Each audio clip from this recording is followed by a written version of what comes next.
Bonsoir, bonsoir frères et sœurs, et merci pour votre présence.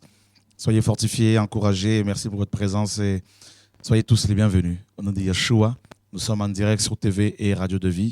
Il est 20h36, heure locale, heure de Paris, et nous sommes bel et bien en direct. Que Dieu soit béni. Père, au nom de Yeshua, nous te prions Seigneur, afin de nous permettre de te saisir, Seigneur, de saisir ta pensée. Merci pour ta parole, Père très saint, qui nous purifie, qui nous nettoie. Merci pour ton peuple. Merci pour ces hommes et ces femmes qui sont connectés ce soir, qui ont soif de ta parole. Père, en ton nom, nous te prions. Au nom de Yeshua, notre Seigneur et Sauveur. Amen. Bonsoir. Bonsoir, Patrick. Je crois que le micro n'est pas allumé. C'est parfait. Comment vas-tu? Très bien, merci. Tu es constamment sur Paris, là, ce moment-là, c'est... Pas constamment. De temps à autre. De temps à autre. Ouais. Pourquoi? Parce que tu es encouragé Très encouragé, oui. Alléluia. Alléluia. Essayer de ramener un peu de ce feu qui brûle sur Paris, sur la côte. Alléluia.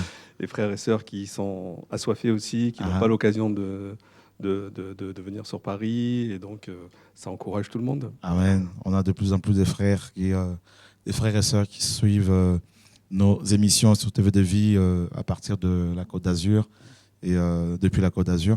Et on a eu aussi un frère qui est venu, je crois que c'est Philippe, je ne sais plus, oui, qui a fait 9 heures de route. Oui. Et vraiment, nous tenons à le saluer ce soir si jamais il est connecté. Voilà, donc c'est une joie, en tout cas, à chaque fois. Merci. T'avoir avec nous. Pour moi aussi. Alléluia. Donc, et puis il y a d'autres frères aussi qui sont là. Hein, donc Gaëtan, bonsoir. Mais bonsoir à tout le monde. Dieu est bon. Hein. Dieu est un grand Dieu. Alléluia. Comme dirait quelqu'un, donc tout va bien. Voilà, ça fait quoi, 2 ans de mariage déjà? Bientôt 2 ans de mariage, ouais. D'accord, ça passe vite. Ça va très très vite. Ouais. Amen. C'est du bonheur. Toujours heureux. Toujours, ça, vraiment. Ça se voit. Gloire à Dieu, on ne se plaint plus d'attaque de l'ennemi par rapport à... Ça se voit, non, pas du tout. Ok, que Dieu soit béni. Merci Seigneur. Et celui qui trouve une femme trouve le bonheur. Hein. Donc la femme selon Dieu, bien sûr. Parce qu'il y a femme et femme, frères et sœurs. Et puis nous avons aussi d'autres frères qui sont là. Et voilà. Hervé, bonsoir, le micro est là. Bonsoir. Comment vas-tu, Hervé? Ça va bien. Alléluia. Je ne sais pas s'il y a le son avec son micro, c'est parfait. Voilà, donc c'est une joie, Hervé. Amen. De t'avoir aussi. Gloire à Dieu. Gloire à Dieu. Et les Antilles t'attendent aussi, hein. La Guadeloupe. On attend que Jésus nous envoie, quoi. Très bien dit. Bien dit, c'est magnifique. Amen. Parce que si on part comme ça à l'aventure, on risque, n'est-ce pas, de se faire, n'est-ce pas, rentrer dedans par l'ennemi, se faire canarder, agresser. Et voilà, donc il faut être protégé, il faut être mandaté par le Seigneur, et ça c'est très bien dit. Et qu'est-ce que tu peux justement dire à ces frères et sœurs qui sont là, connectés ce soir Qu'est-ce que je peux dire? C'est que Jésus est bon, quoi. Faut s'accrocher au Seigneur, malgré les attaques, les combats, les oppressions. S'accrocher à lui, s'appuyer sur lui, lui qui est source de joie et de bonheur. Et accrochons-nous à lui, quoi. Il revient bientôt. Gloire à Dieu, il revient bientôt.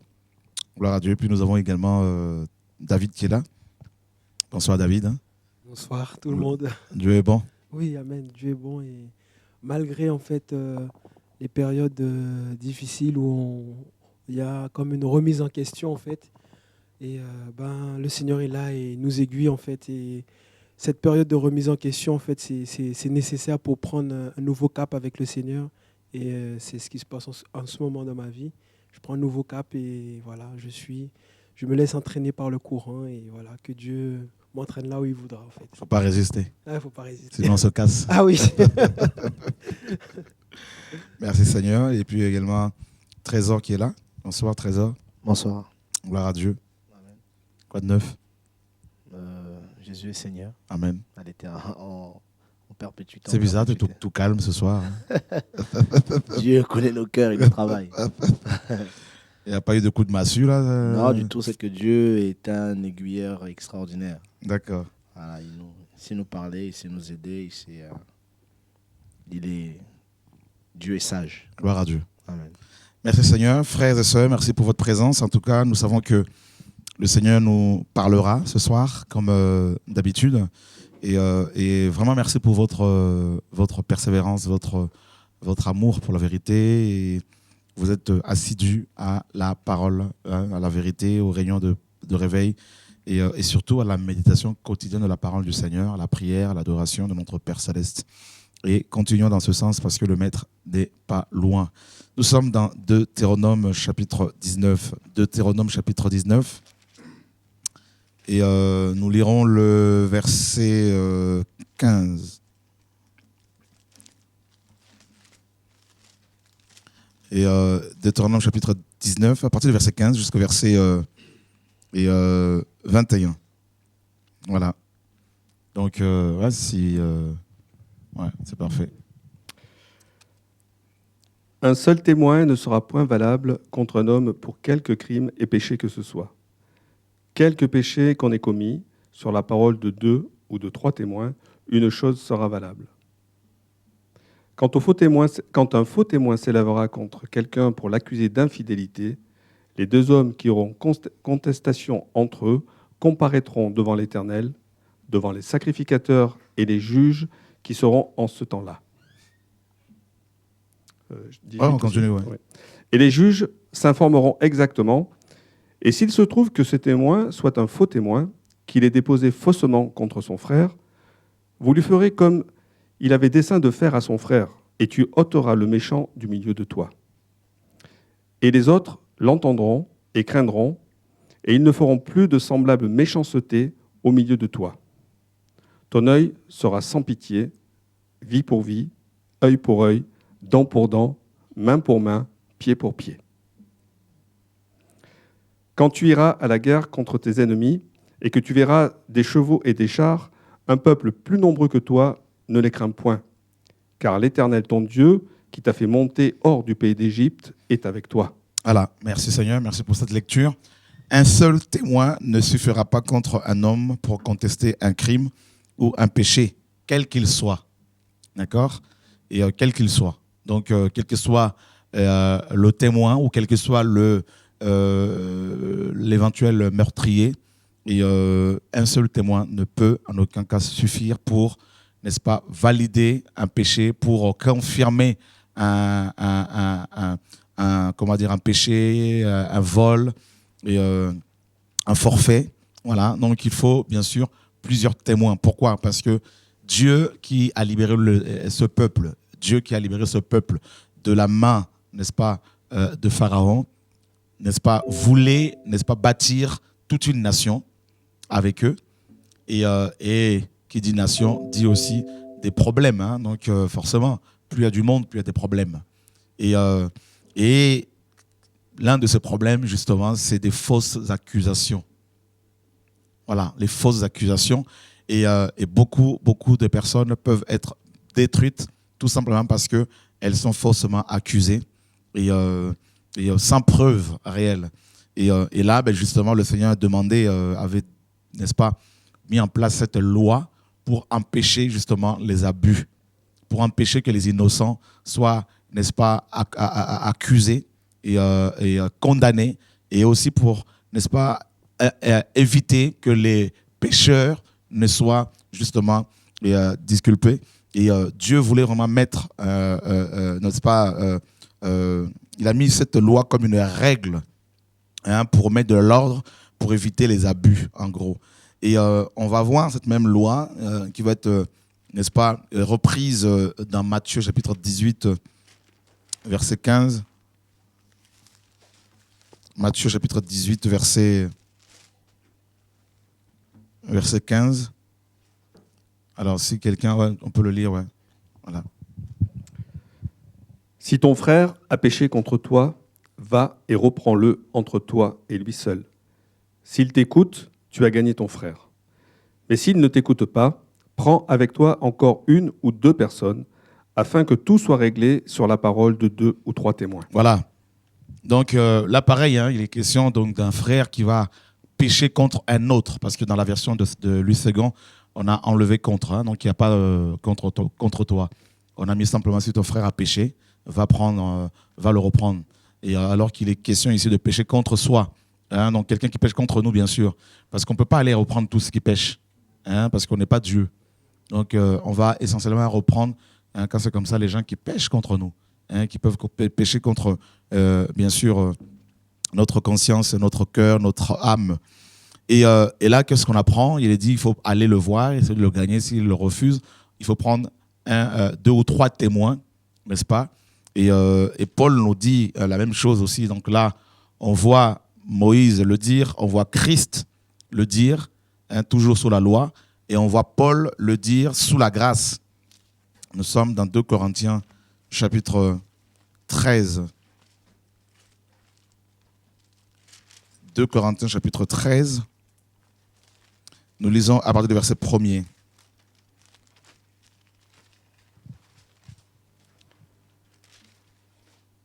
Voici la 3e fois que je vais vers vous. Sur la parole de 2 ou 3 témoins, toute affaire sera décidée. Voilà. Voyez, donc toute affaire se réglera sur la déclaration de 2 ou 3 témoins. Donc on voit Paul, bien sûr, qui, n'est-ce pas, suit la logique de Christ, hein, qui obéit à ce commandement dont il est question dans Matthieu chapitre 18, verset 15.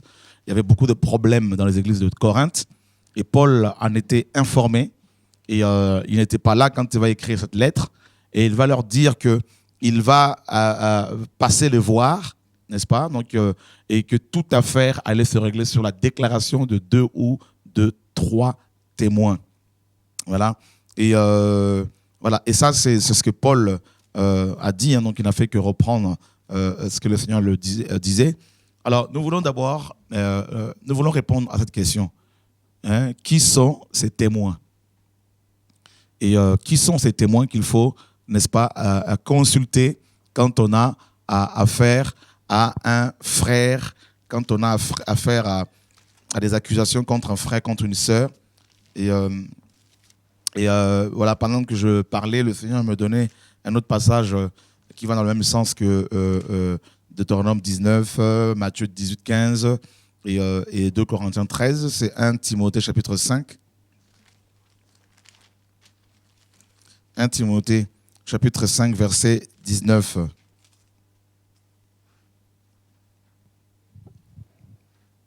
N'éteignez point l'esprit. 1 Timothée, c'est 1 Thessaloniciens. C'est pas grave. 1 Timothée chapitre 5, verset 19. Merci Seigneur. Voilà.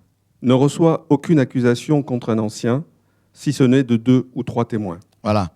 Donc, il faut il ne faut surtout pas recevoir d'accusation contre un ancien. Donc, si ce n'est que sur la déposition de 2 ou 3 témoins. Et on sait ici que le mot témoin ici, c'est vraiment des personnes qui ont vu et qui ont entendu, qui ont des preuves. Hein, pas des témoins qui vont venir comme ça parler n'importe comment, mais des témoins qui ont vécu la chose, qui ont vu ce qui s'est passé. Et voilà.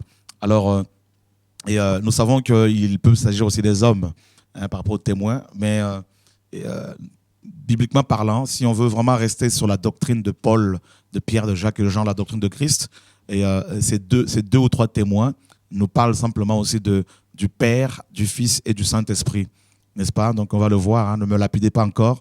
Il y a des témoins hommes, c'est sûr, mais nous ne pouvons pas seulement s'arrêter sur le témoignage des hommes, parce que tout le monde peut accuser tout le monde. Nous sommes dans une génération où il y a beaucoup d'accusateurs de frères et de sœurs, des vrais enfants de Dieu. Donc, ce n'est pas parce que vous allez écouter 2 ou 3 témoins parmi les hommes qu'il faut maintenant confirmer que tel frère est sorcier, telle sœur est sorcière parce qu'on a écouté plusieurs témoins. C'est pas ça. Donc, les 3 témoins, là, c'est d'abord le Père, le Fils et le Saint-Esprit. Je ne parle pas de la Trinité, bien sûr, je parle, n'est-ce pas, de notre Père Céleste, de notre Yeshua en tant que Fils et du Saint-Esprit. Et Bible à l'appui, bien sûr. Et nous sommes dans Malachie, chapitre 2, verset 14.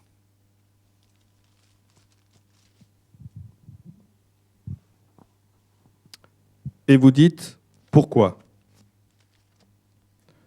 Parce que l'Éternel a été témoin entre toi et la femme de ta jeunesse, à laquelle tu es infidèle, bien qu'elle soit ta compagne et la femme de ton alliance. Ok. Donc Dieu ici, Hein, donc, bien sûr, ici, c'est Yahweh qui parle. Hein, donc, notre Père, notre Dieu. Et il dit qu'il est, n'est-ce pas, le témoin, n'est-ce pas, donc, de ce mariage. Hein, donc, justement, et donc, Dieu se présente comme étant le témoin. Celui qui est là, qui voit et qui entend. N'est-ce pas? Et rappelez-vous bien qu'il a 7 yeux, hein, qui nous parlent de l'omniscience, hein, et de l'omniprésence. Donc, Dieu voit toutes choses, Dieu sait toutes choses. Et s'il y a quelqu'un qui peut réellement témoigner sur une affaire, témoigner sur un frère, sur une sœur, eh bien, ce n'est pas d'abord l'homme, ce ne sont pas d'abord les hommes qui doivent être pris comme témoins, c'est d'abord Dieu. Qu'est-ce que le Père vous a dit? Donc, si j'apprends que Hervé, mon frère, est allé avec une femme, qu'est-ce que je dois faire? Eh bien, si les gens me le disent, parce qu'ils peuvent aussi l'accuser faussement, comme la femme de Potiphar, qui a accusé, n'est-ce pas, faussement Joseph. Elle avait même une preuve, soi-disant, n'est-ce pas? La tunique de Joseph. Et Potiphar, son mari, l'a cru et il s'est fait avoir. Voyez? Donc Joseph a fait 13 ans de prison à cause d'une fausse accusation. Vous vous rendez compte, frères et sœurs? 13 ans d'enfermement parce que Potiphar n'a pas écouté le véritable témoin, qui est Dieu, notre Père. Sentimentalement, il a écouté sa femme. Donc vous voyez comment on peut enfermer des frères, tuer des frères, parce que tout simplement, on n'a pas écouté Dieu. Que Dieu nous aide. Frères et sœurs, quand nous dénonçons ici un frère, une sœur, rappelez, sachez que personnellement, je reçois le témoignage du Saint-Esprit, hein, de Dieu. Et là, quand c'est comme ça, on dit, on ne veut plus travailler avec telle personne, tel ministère, parce que Dieu m'a parlé clairement. Mis à part ce que les gens peuvent dire. Donc voilà pourquoi il est capital pour vous qui aimez le Seigneur d'avoir pour témoin Dieu, Dieu comme votre témoin. Malgré ce que les hommes peuvent dire, Dieu doit d'abord vous parler. C'est important. Et comme on l'a vu, hein, Potiphar, sa femme se plaint de Joseph. Et voilà comment il va mettre ce dernier en prison. Et on apprend même, d'après la parole, que Potiphar était aussi un eunuque.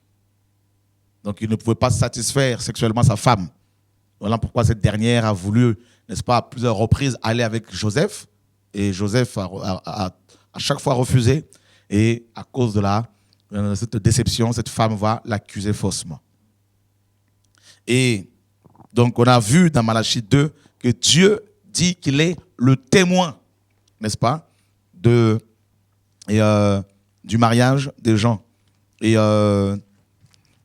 alors, nous sommes dans Jean, chapitre 5.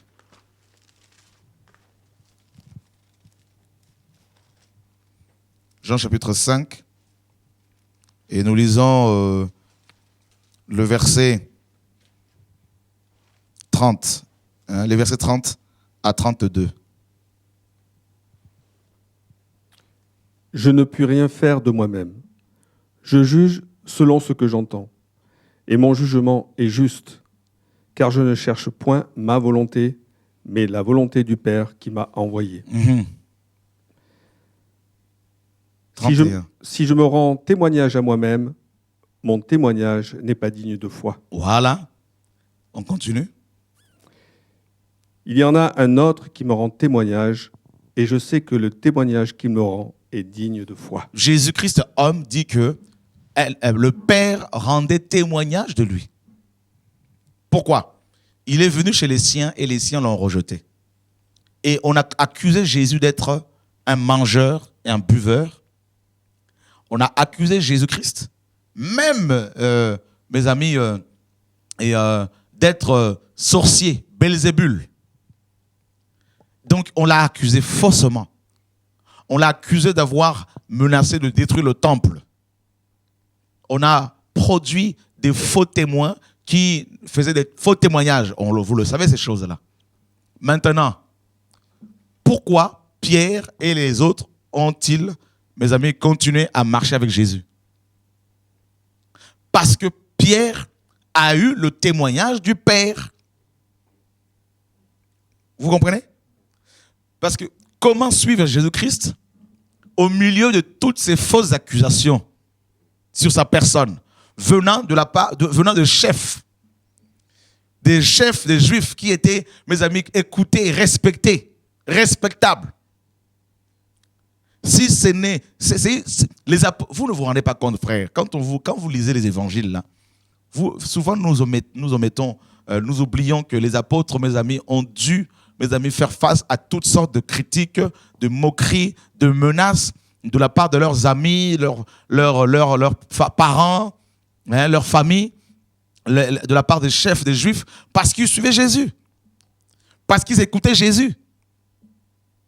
On l'a appelé, on l'a traité de voleur, on l'a traité d'hérétique, on l'a traité de Belzébul, de Satan, de tout ce que vous voulez.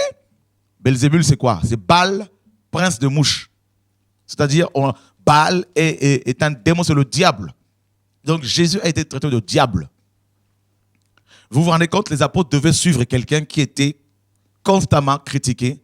Pendant 3 ans et demi, ils ont tenu ferme. Pourquoi ont-ils résisté? C'est parce qu'ils avaient reçu le témoignage du Père. Voyez?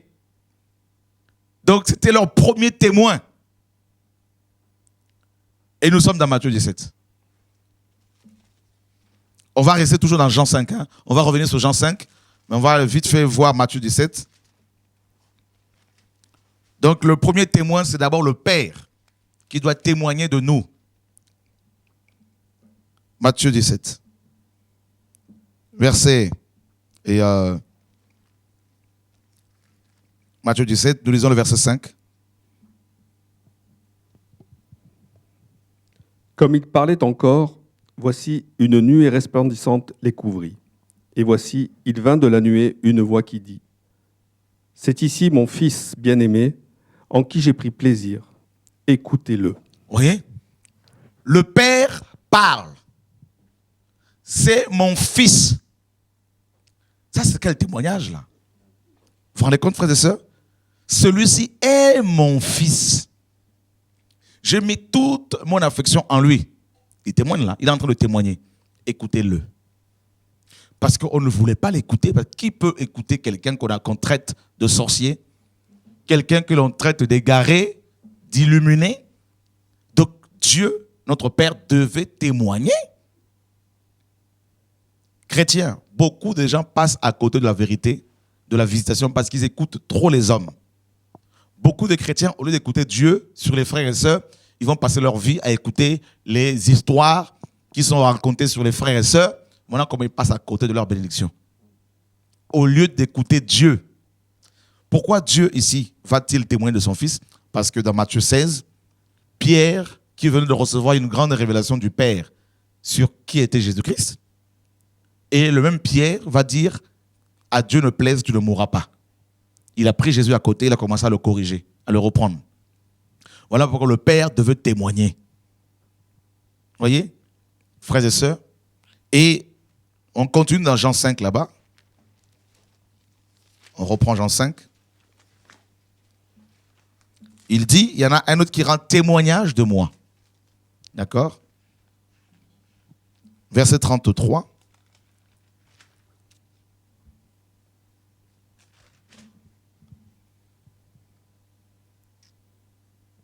Vous avez envoyé vers Jean, et il a rendu témoignage à la vérité. Pour moi, je ne cherche point le témoignage de l'homme, mais je dis ceci, afin que vous soyez sauvés. Donc, chercher les hommes pour qu'ils valident notre ministère, ça ne sert à rien.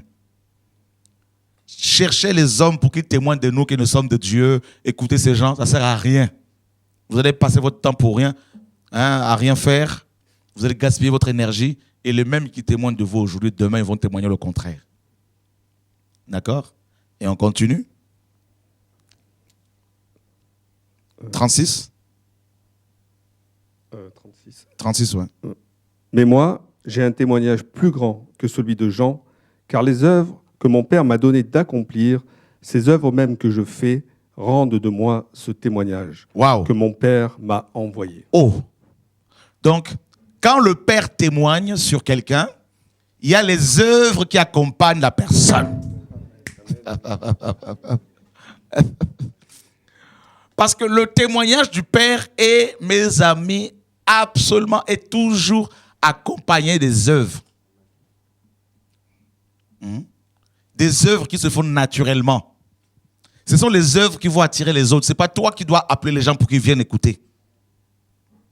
Donc ceux qui vous envoient des SMS, qui vous envoient des mails pour les écouter, ce sont des gens qui font eux-mêmes leur témoignage, qui font leur propre pub. Il ne faut pas les suivre. Ce sont des recruteurs. On ne cessera de le dire, même si ça ne leur plaît pas. Ce sont des voleurs d'âme. Ils font du marketing, ils font du management. Ils n'ont aucune œuvre. Si c'est nous que mes amis passaient leur temps à aller parler sur les frères et sœurs alors qu'eux-mêmes, ils ne font aucune œuvre. Ils ne produisent aucune œuvre. Voilà. Et ils ont de dettes sur dettes. Une église qui a des dettes, c'est une église maudite.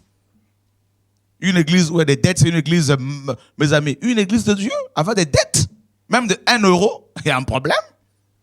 Dieu dit dans Job 41, de qui suis-je le débiteur? Je le payerai.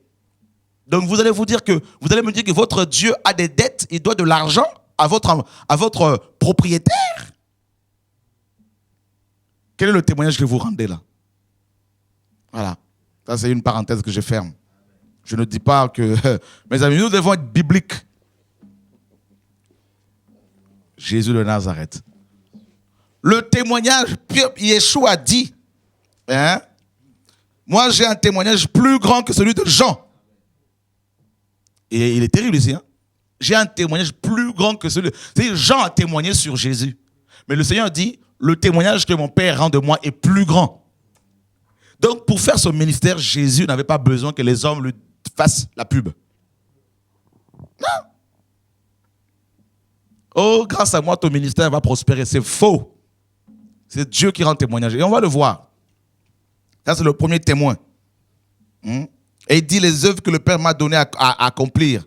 Ces œuvres même que je fais. Témoignent de moi que c'est le Père qui m'a envoyé. Maintenant, si toi, Dieu t'a envoyé, où sont les œuvres? Si ce n'est que les œuvres de la chair. Vol, adultère, mensonge, cupidité, la cité, le comportement d'un jeune de cité. Et racisme, tribalisme, orgueil. Et verset 37. Et le Père qui m'a envoyé a lui-même rendu témoignage de moi. Waouh!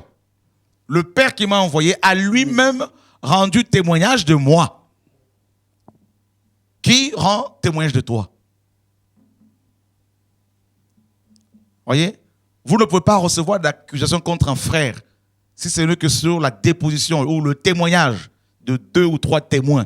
Et nous voyons d'abord ici que le premier témoin, ce n'est pas un homme, c'est Dieu lui-même. D'accord? Et on continue? Vous n'avez jamais entendu sa voix ni vu sa face. Ah! Donc comment voulez-vous suivre Jésus si vous n'avez jamais entendu la voix du Père? Vous ne pouvez pas suivre Jésus si le Père ne vous a pas parlé. Et le Père ne parle qu'à ses fils. Ce sont les fils et les filles qui reconnaissent la voix du Père. Si je crie ici, mes fils, qui sont ceux qui vont me suivre? Ce sont mes fils dans la chair. Mes enfants qui vont me suivre. Ils vont reconnaître ma voix. Donc si vous lapidez les vrais prophètes, cela veut dire que vous n'êtes pas fils de Dieu. Vous n'avez pas écouté le témoignage de Dieu. Parce que Dieu parle à ses enfants sur ses vrais serviteurs et ses vraies servantes. Dieu témoigne. Nous sommes dans une génération où il y a beaucoup d'accusateurs des frères. Satan est le Dieu de ce siècle, c'est l'accusateur. Il passe son temps à accuser. Qu'on t'accuse parce que tu as volé, c'est autre chose. Qu'on te dénonce parce que tu as touché la femme d'autrui, c'est normal. Mais les gens sont souvent, les vrais enfants de Dieu sont accusés faussement. Et donc, il faut dans ce cas-là écouter le témoignage, recevoir le témoignage du Père. Et voilà, verset 38. Et sa parole ne demeure pas en vous, puisque vous ne croyez point à celui qu'il vous a envoyé. Voilà. Voyez, frères et sœurs, donc nous voyons ici que le Père doit témoigner. Et son témoignage est toujours accompagné des œuvres. Hein? Ces œuvres-là, c'est quoi? Eh bien, les gens se convertissent. Les sorciers se convertissent. Les gens sont baptisés. Les frères et sœurs, les âmes rentrent dans le royaume de Dieu. Les gens sont délivrés, guéris, sauvés. Le Père témoigne. Ça, c'est moi. C'est mon fils. C'est ma fille. Il témoigne. Il témoigne à votre esprit. Voyez? Et nous avons vu le premier témoin, le Père. Dieu en tant que Père. Et nous allons voir le deuxième témoin, le Fils. Jésus-Christ est homme. Pas Jésus-Christ est Dieu, mais Jésus-Christ est homme. Qui doit témoigner aussi. Nous sommes, mes amis, toujours dans les Écritures. Hein, comment Christ lui-même se présente. Mes amis, aux églises, nous sommes dans Apocalypse.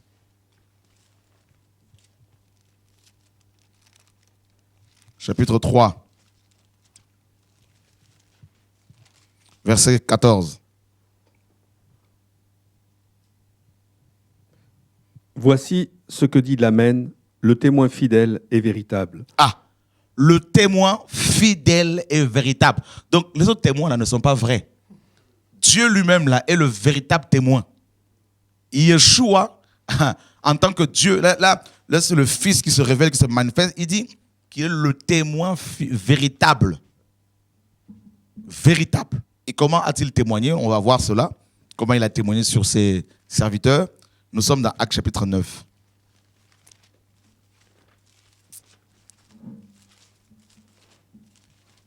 Verset 10 à 15.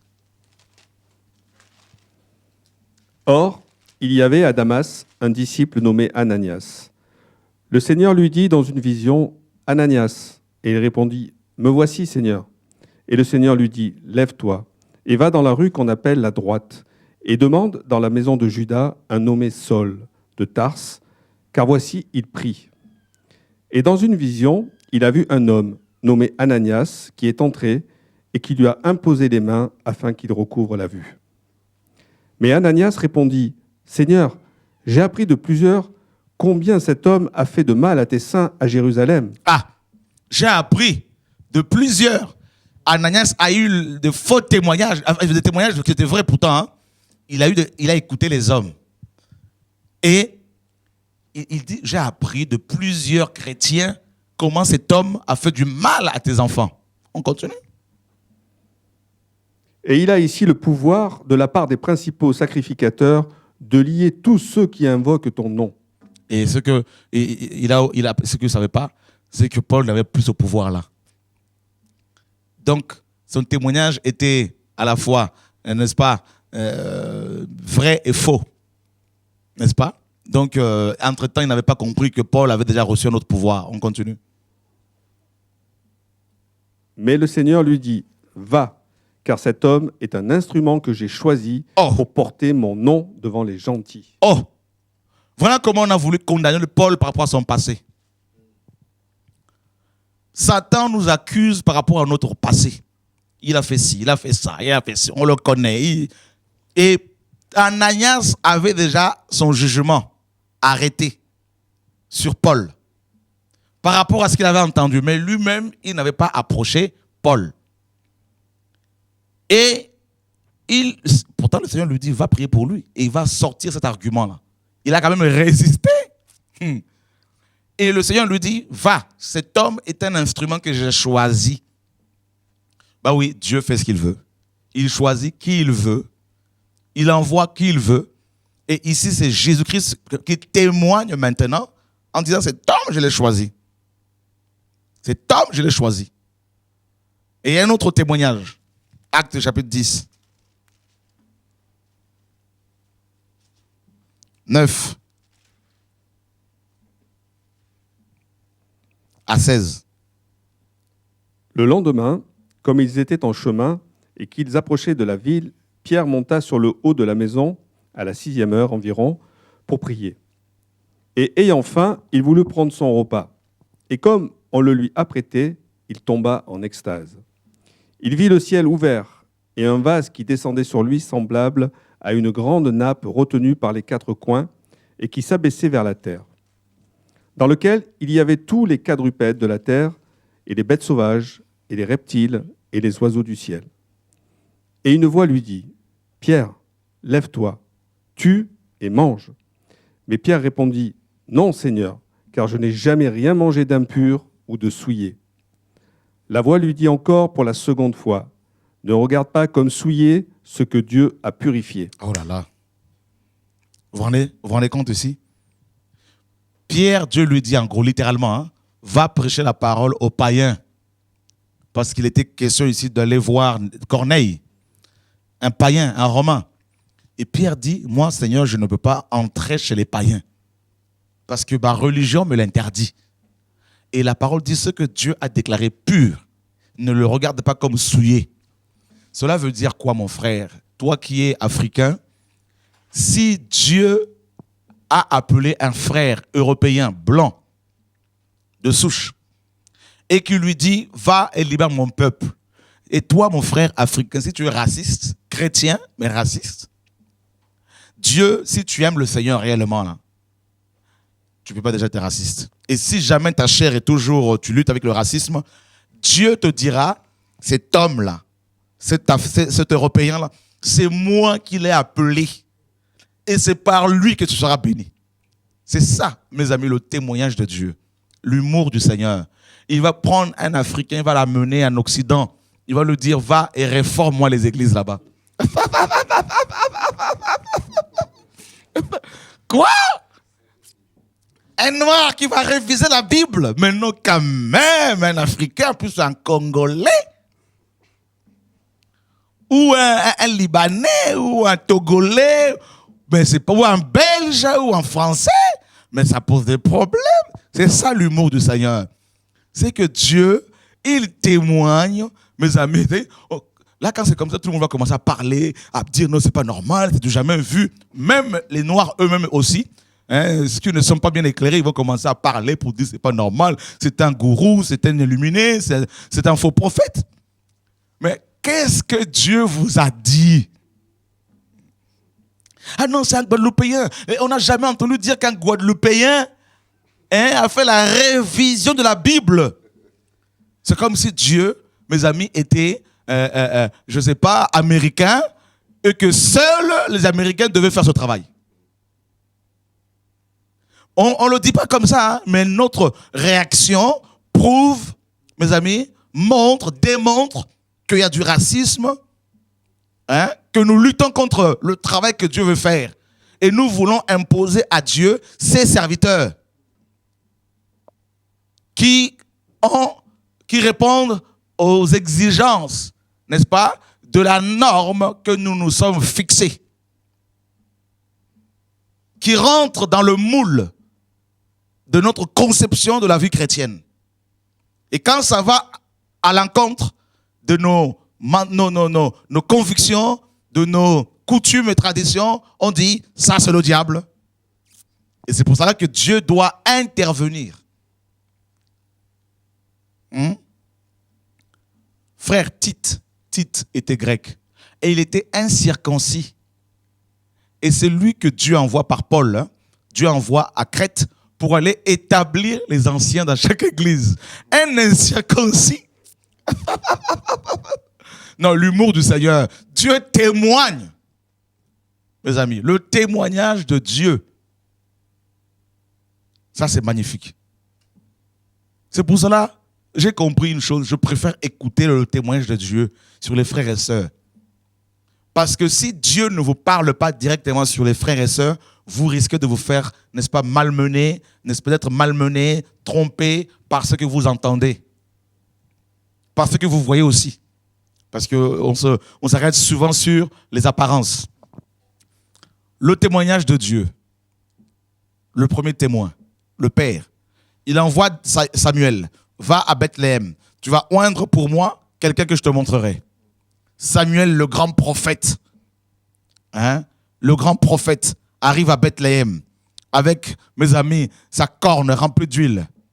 Le prophète qui voyait, le voyant, comment on l'appelait.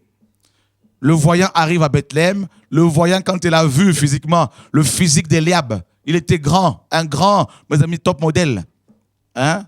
Il a dit, ah, celui-là, c'est loin de Dieu. Dieu ne regarde pas son apparence, je l'ai rejeté. Il s'est trompé 7 fois. On amène le deuxième, oh, Dieu dit, ce n'est pas celui-là. Là. Le troisième, oh, c'est pas celui-là.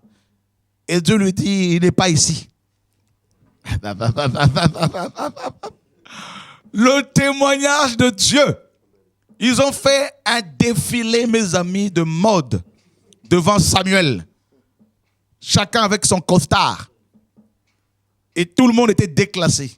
Et il fallait aller chercher maintenant un enfant roux.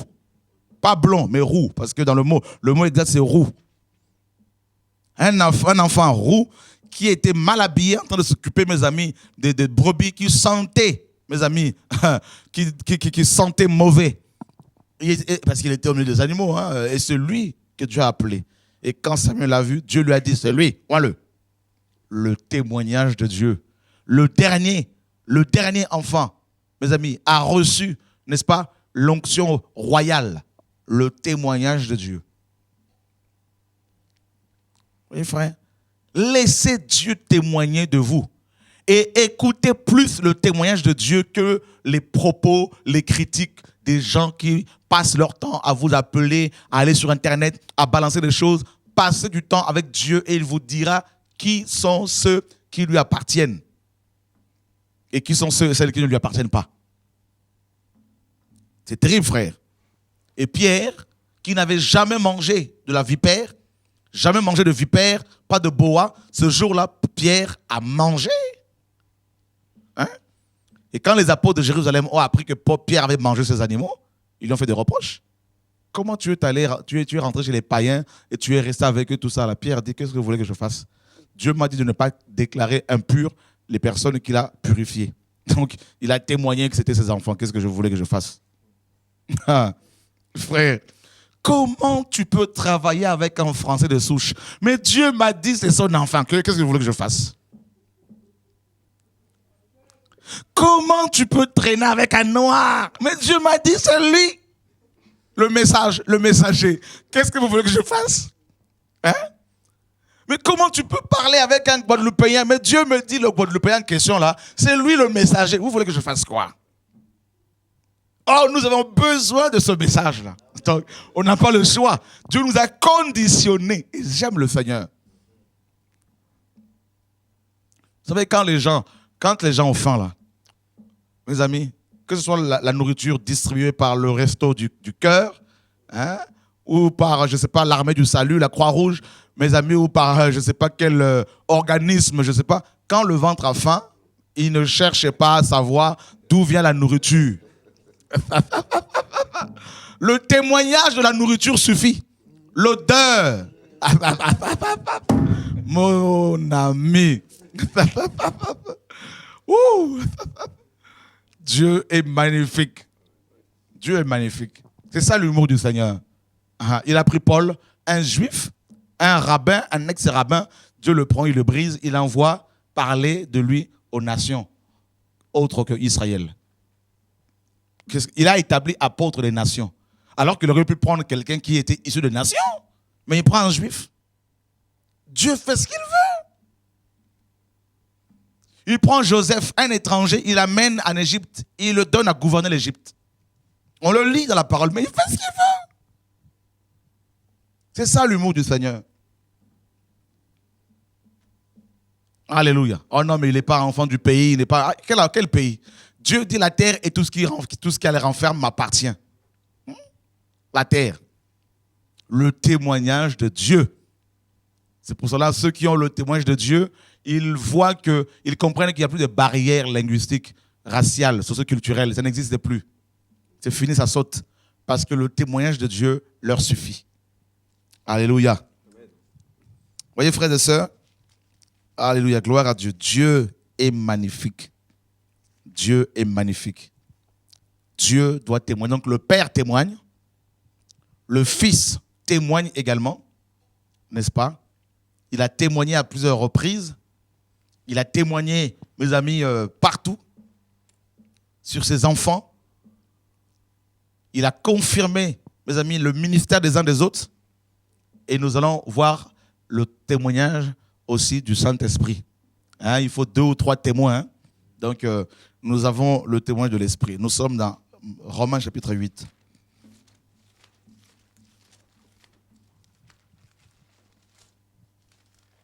Romains chapitre 8, nous lisons le verset 14, verset 16. Car l'Esprit lui-même rend témoignage à notre esprit que nous sommes enfants de Dieu. Waouh! Donc, on n'est pas enfant de Dieu parce qu'on a reçu un baptême. On n'est pas enfant de Dieu parce qu'on a reçu une carte de membre. On n'est pas enfant de Dieu parce qu'on va dans une assemblée locale. On est enfant de Dieu, non parce qu'un pasteur te le dit, mais on est enfant de Dieu parce que l'Esprit de Dieu témoigne à ton esprit que tu es enfant de Dieu. Donc, même si tout le monde dit que tu n'es pas chrétien, mais cela ne doit pas te décourager. Si tu reçois le témoignage de l'Esprit, ça doit te suffire. Tu vois? Tout le monde peut dire que cette femme n'est pas ta femme. Il ne faut pas l'épouser. Mais si Dieu t'a dit c'est elle, mais alors pourquoi tu t'agites? Le témoignage de Dieu est le plus important. Voyez? L'Esprit rend témoignage à notre esprit que nous sommes enfants de Dieu. Donc, tu peux m'accuser de sorcellerie. Je ne veux pas pleurer parce que je me connais. Je ne sors pas la nuit. Donc, je me connais. Donc, au lieu que tes propos me fassent du mal, au contraire, tes propos me font du bien. Donc, parce que si on t'accuse de quelque chose dont tu n'es pas que tu n'as pas fait, alors pourquoi pleurer? Tu ne l'as pas fait. Pourquoi te justifier partout? Non, je n'ai pas fait ça, je n'ai pas fait ça, Mais pourquoi? Ça sert à quoi? Qui se justifie s'accuse. Donc il faut garder le calme, le silence. Oh, Trésor a été avec telle femme. Oh, que Dieu soit béni. La vérité finit toujours par triompher. Même si ça met du temps, ça finit toujours par triompher et les gens vont changer de langage. Voilà. On a dit quoi? Paul était meurtrier. Et ils ont attendu, les barbares ont attendu. Les barbares, ils ont attendu. Et l'Esprit a témoigné. Ils ont fini par dire non, c'est un Dieu. Il passe d'un extrême à l'autre. Hein, meurtrier et Dieu. En l'espace d'une journée. Il faut maintenant l'équilibre pour dire non, je ne suis pas Dieu. En fait, c'est l'Esprit qui témoigne de moi. Si je ne suis pas mort, c'est parce que l'Esprit témoigne que je suis, mes amis, dans mon corps, il y a le sang de Dieu qui coule. Voilà. Dieu est grand. L'Esprit témoigne. Voilà. Et Actes, chapitre 10.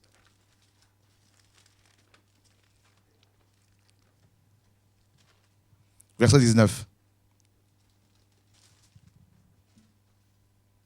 Et comme Pierre pensait à la vision, l'Esprit lui dit, « Voilà 3 hommes qui te demandent. Allons, lève-toi, descends, et t'en vas avec eux sans faire aucune difficulté, car c'est moi qui les ai envoyés. » Waouh! Qui parle ici? Le Saint-Esprit. Vous voyez? Et l'Esprit de Dieu témoigne que ces hommes qui étaient venus chercher Pierre, c'est lui qui les avait envoyés. Alors, il dit à Pierre, lève-toi et pars avec eux. Et ces hommes-là étaient romains. Donc, logiquement, Pierre ne devait pas traîner avec les Romains. Imagine-toi, mon frère Patrick, tu te mets à traîner avec des Chinois. Et les gens te disent, mais Patrick, mais quand même, mais t'es français quand même, là. Et tu leur dis, ben, quand c'est comme ça, tu leur réponds, ben, je suis désolé, mais c'est Dieu qui me les a envoyés. Ils sont enfants de Dieu comme moi. Mais Gaëtan, mais toi, t'es Camerounais quand même, là. Comment tu peux traîner avec des Zaïrois? Tu ne connais pas les Zaïrois? Mais oui, mais il y a Zaïrois et Zaïrois. Ceux-là, là, c'est Dieu qui me les a témoignés. Dieu me les a envoyés. Dieu nous a mis ensemble. Donc, ça casse la condamnation, les accusations des hommes. Hein? L'Esprit dit, quand l'Esprit vous a parlé de quelqu'un, que tout le monde parte, vous n'allez pas bouger. Voilà, parce que vous savez que Dieu vous a parlé déjà. Il n'y a pas besoin de « Non, mais mon oncle a dit, ma tante a dit que c'est un sorcier, mon père a dit, ma mère a dit. » Oui, mais ta mère, ton père, ok, c'est d'accord. Mais moi, mon Père Céleste, il m'a parlé déjà. C'est tout. Combien de gens ne sont-ils pas aussi venus me voir pour dire « Oh, Trésor est un sorcier » parce que je ne l'ai pas souvent dit. C'est un sorcier, c'est bien. Sorcier, mais il n'y a pas de problème. C'est ça l'œuvre du Seigneur, frères et sœurs. Le témoignage de Dieu. Une fois qu'on a reçu le témoignage de Dieu, on n'est plus secoué par toutes sortes de vents parce que Dieu nous a déjà parlé et on continue à faire notre marche. On poursuit notre marche avec assurance. L'Esprit a parlé. Acte 13. 1 à 5. Il y avait dans l'église d'Antioche quelques prophètes et docteurs. Barnabas, Siméon, appelé Niger, Lucius le Cyrénéen, Manahem, L'équipe technique. élevé avec Hérode le tétrarque, et Saul. Pendant qu'ils célébraient le culte du Seigneur et qu'ils jeûnaient, le Saint-Esprit leur dit : Mettez à part pour moi Barnabas et Saul en vue de l'œuvre à laquelle je les ai appelés. Alors, ayant jeûné et prié, ils leur imposèrent les mains et les firent partir. Eux donc, envoyés par le Saint-Esprit, descendirent à Séleucie et de là s'embarquèrent pour Cypre. Ah! L'Esprit dit, mettez-moi à part Paul et Barnabas pour l'œuvre à laquelle je les ai appelés. On va leur imposer les mains. L'Esprit a parlé. Il a témoigné que Paul et Barnabas étaient apôtres. Ce n'est pas Paul qui a dit, je suis apôtre. On nous dit ici qu'ils étaient prophètes et docteurs. D'accord? On n'a pas parlé d'apôtres ici. Mais une fois que l'Esprit a parlé, regardez, Acte 14, 14.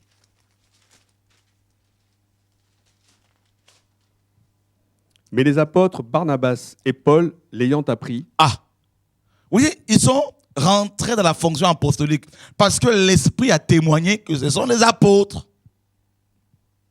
Aujourd'hui, les apôtres, beaucoup d'apôtres sont apôtres parce que les hommes les ont reconnus apôtres. On a fait ces erreurs dans le passé, il faut le reconnaître. On apprend, tout le monde apprend. Qui peut dire qu'il est né parfait? Voilà. Et ceux qui se disent apôtres aujourd'hui, ils vont envoyer des SMS comme ça, ils signent apôtres. Ils envoient des mails apôtres. Ils ont les gens au téléphone, apôtre un tel. Surtout beaucoup d'Africains, ils sont attachés à leur titre. C'est pour faire peur aux gens. Pour intimider, impressionner. Mais les vrais apôtres, ils signent simplement frère, votre frère. Moi, Jean, votre frère. Ils sont tellement simples.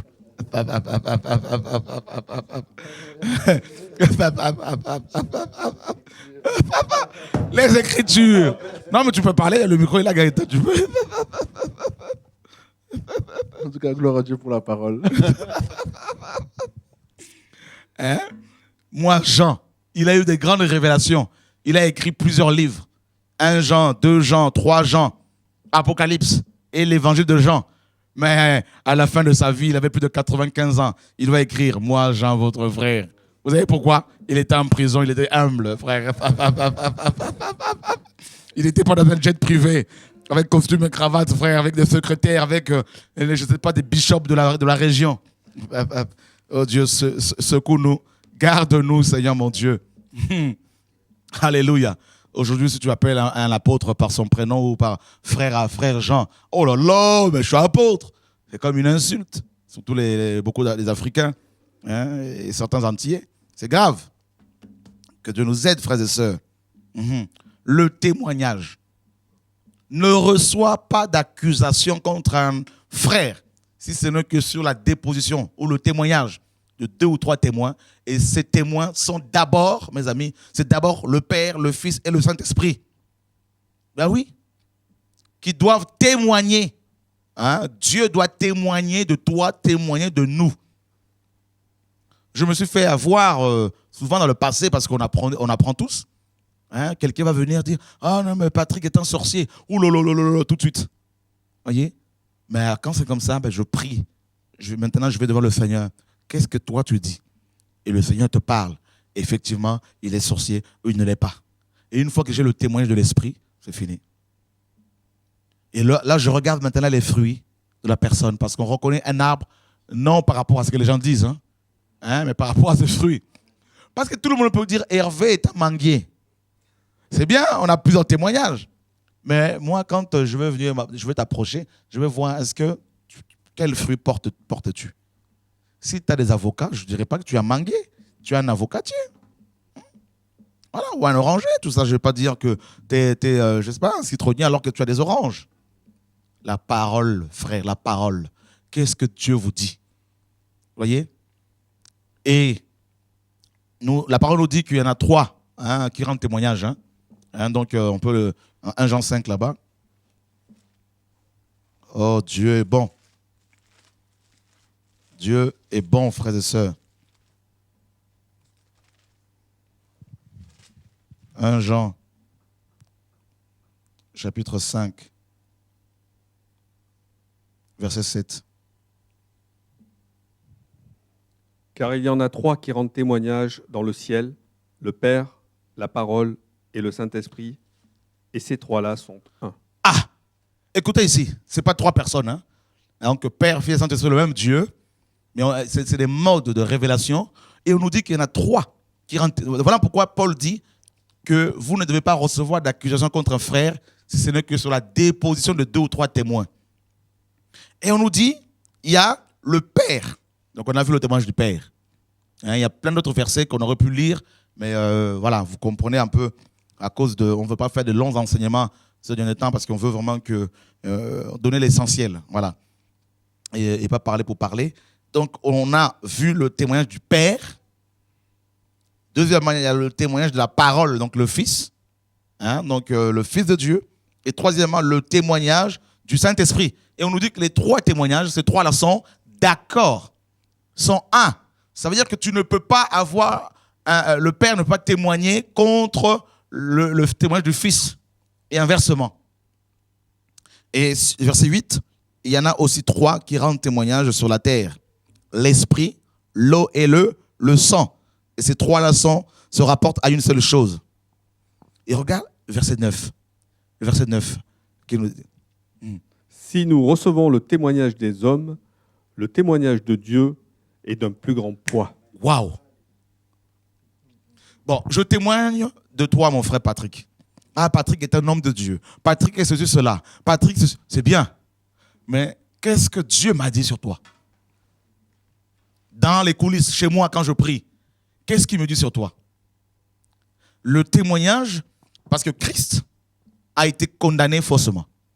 Les hommes l'ont accusé faussement. Ils ont amené de faux témoignages, produit de faux témoignages. Matthieu 27 le dit. Matthieu 26 le dit. Et ici, Jean dit, le témoignage de Dieu est plus important. Beaucoup de chrétiens se font avoir aujourd'hui parce qu'ils écoutent plus les hommes que Dieu. Concernant les frères et sœurs, concernant les vrais ministères, ils vont lapider les vrais prophètes, ils vont condamner les vrais enfants de Dieu et ils vont acclamer les faux prophètes. Parce que tout le monde parle comme les faux prophètes, parce que c'est la voix de la foule, la voix de la masse, la voix de la multitude. Et tout le monde pense que la vérité égale la multitude. Vous voyez, la foule. Alors que le Seigneur a dit, large est la porte, spacieux est le chemin qui conduit à la vie, à la mort, à la perdition, et beaucoup passent par là. Le témoignage de Dieu est plus important. Et quel est ce témoignage ici? Or, c'est là le témoignage que Dieu a rendu de son Fils. Ah, Celui qui croit... verset 11. Et voici le témoignage, c'est que Dieu nous a donné la vie éternelle, et cette vie est dans son Fils. Ah. Et on nous dit que sur terre, il y a 3 choses aussi. Il y a quoi? Il y a l'esprit, il y a l'eau et le sang. Ça veut dire quoi? Regardez bien ici, sur terre. Ça veut dire que sur terre, c'est le côté matériel de choses. D'accord? Le côté visible. L'esprit. D'accord? L'esprit, qu'est-ce que l'esprit produit en nous? L'esprit produit, Galates 5, 22, les fruits de l'esprit. Donc je dois regarder, est-ce que Patrick a l'amour de la vérité? La charité qui n'aime pas le péché?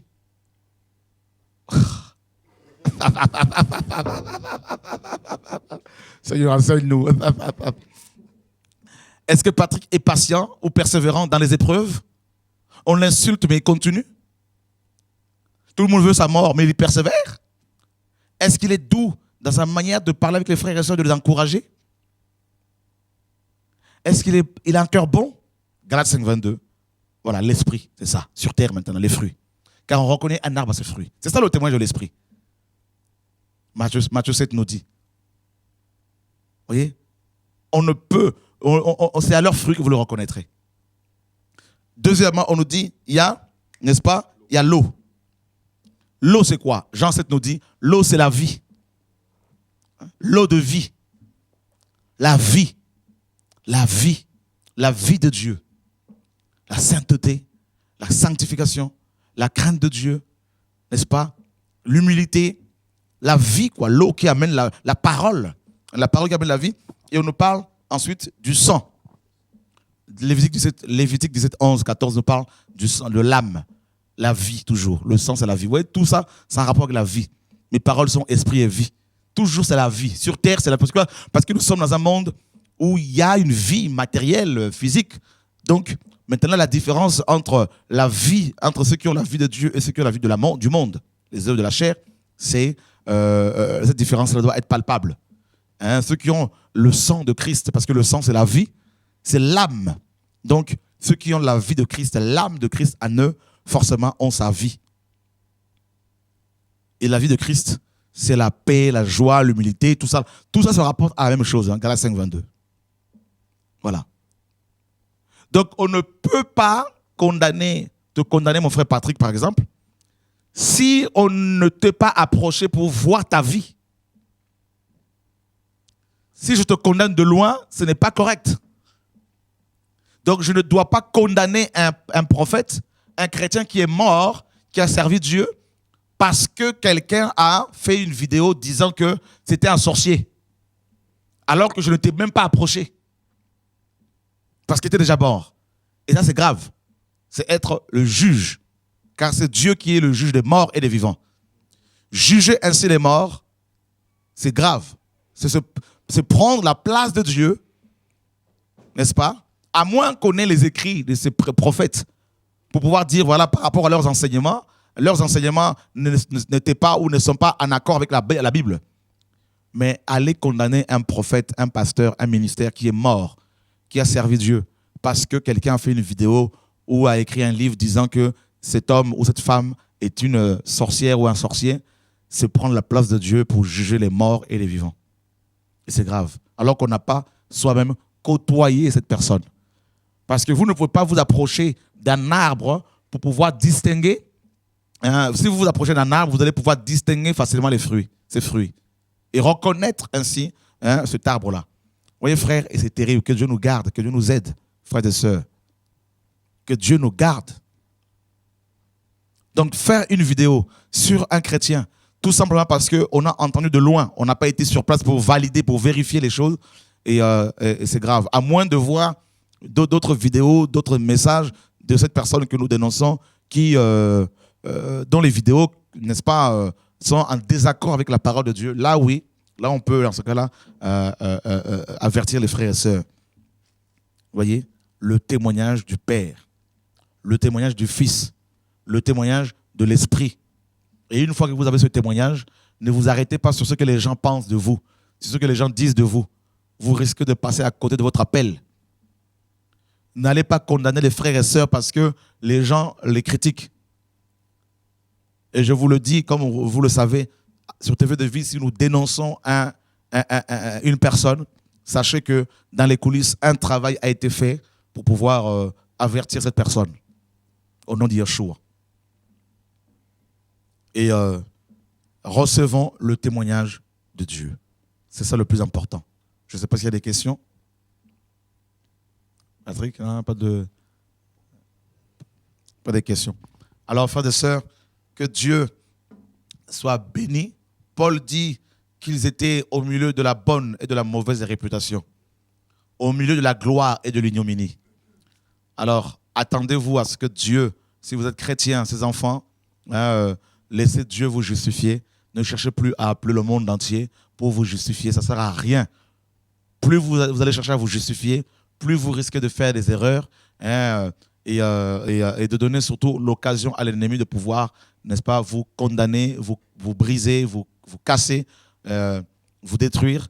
Laissez Dieu vous justifier. Laissez Dieu témoigner de vous auprès de ses enfants. Laissez Dieu vous recommander. Paul nous dit dans 2 Corinthiens 10, 18, ce n'est pas celui qui se recommande lui-même qui est approuvé, c'est celui que le Seigneur recommande. Dans 2 Corinthiens 3, Paul disait aux Corinthiens, avons-nous besoin de lettres de recommandation? Laissez Dieu vous recommander. Et laissez surtout Dieu vous parler des frères et sœurs. N'allez pas sur Internet faire des recherches afin d'avoir des choses ou de lire des histoires, des documents, je sais pas, des propos sur les frères et sœurs. Allez plutôt devant Dieu, comme Matthieu 6 le dit. Votre Père qui est dans le lieu secret vous révélera les choses cachées. Et Dieu vous parlera. Au nom de Yeshua. Ce ne sont pas sur les sites de chrétiens que vous allez voir ou sur des blogs, sur des forums de discussion où l'on débat, où on discute sur les frères et sœurs, sur les ministères que Dieu a appelés, où l'on va condamner les chrétiens, condamner les ministères, n'est-ce pas? Ce n'est pas sur ce blog-là, sur ce site-là, sur ce forum que vous allez avoir l'éclairage. Allez devant Dieu de la prière et Dieu vous parlera. Et une fois que Dieu vous a parlé, eh bien frère, faites-lui confiance et avancez avec lui. Ne soyez pas ébranlés, secoués parce que les gens vont parler. Paul disait dans 2 Thessaloniciens chapitre 2, versets 1 à 3, il disait, ne vous laissez pas ébranler dans votre bon sens par une parole, par une lettre ou par une inspiration qui semblerait venue de nous. N'est-ce pas? Laissez Dieu vous éclairer et restez ferme sur ce que Dieu vous a dit. Attachez-vous à ce que Dieu vous a dit et le reste, laissez Dieu parler, les hommes parler, pardon, laissez les hommes critiquer et que la gloire soit rendue au Seigneur. Soyez fortifiés, frères et sœurs, au nom de Yeshua. Merci pour vos prières, merci pour vos soutiens. Que Dieu nous garde. À demain sur TV de Vie, 20h30, heure de Paris. Au revoir.